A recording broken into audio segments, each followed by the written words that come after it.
நமஸ்திரியம்பகாய சக்க பர்ஜினேன்னு இந்த கபர்ஜினேன்னு பதம் கபர்தோஸ்ய ஜட்டாஜூட்டான்னு கபர்தவான் கபர்தி பரமேஸ்வரன் ஜட்டாஜுதாரின்னு அர்த்தம். அந்த காவை கொண்டு போய் நமஸ்திரியம்பகாய சக்க பர்ஜினே பர்ஜினேன்னு பிரிச்சு சொல்லணும்னு சொல்லியிருக்கார் நாரதர் சிக்ஷையிலே. இது அப்பை தீட்சிருவாள் காலத்துல 300 வருஷத்துக்கு முன்னாடி 200 சிஷ்யாளோட சிவபூஜை பண்றாள்.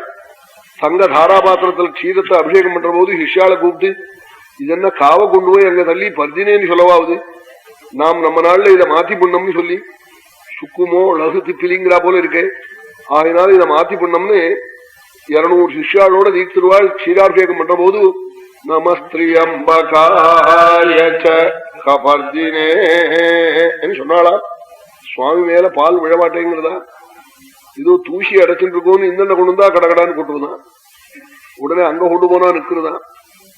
சிலவனுக்கு மேல மேல வந்தாக்க ஸ்லோகம் தெரியாது, அந்தண்ட போன உடனே கக்குசுல போய் இழுப்பான் ராகங்கள்லாம் போட்டு, இங்க வந்ததே பாட்டு மறந்து போயிடும். அந்தண்ட போன உடனே ஆஹாஹாமா தொழில் கூட்டினவங்க தரா போல கத்துவான். அது மாதிரி சுவாமிகிட்ட போனா பால் நிற்கிறது, இந்த வந்தா கொட்டுறது பிரயோஜனம் இல்லாத இடத்துல.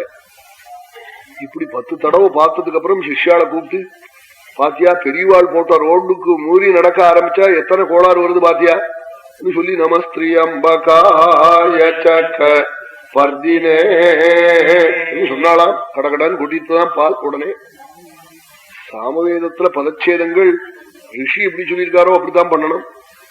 சங்கீதம் சாமவேதத்தினுடைய உபவேதம், அதனால அதுலயே அப்படி பதங்களே மாறி பிரிப்பாள், குத்தமில்லைன்னு விட்டாள்.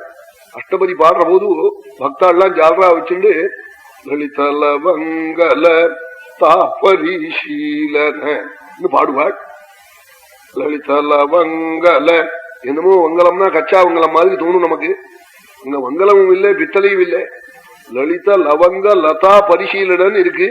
அதே லலித லவங்கல தாபரிசீலன்னு பாடுவாள்.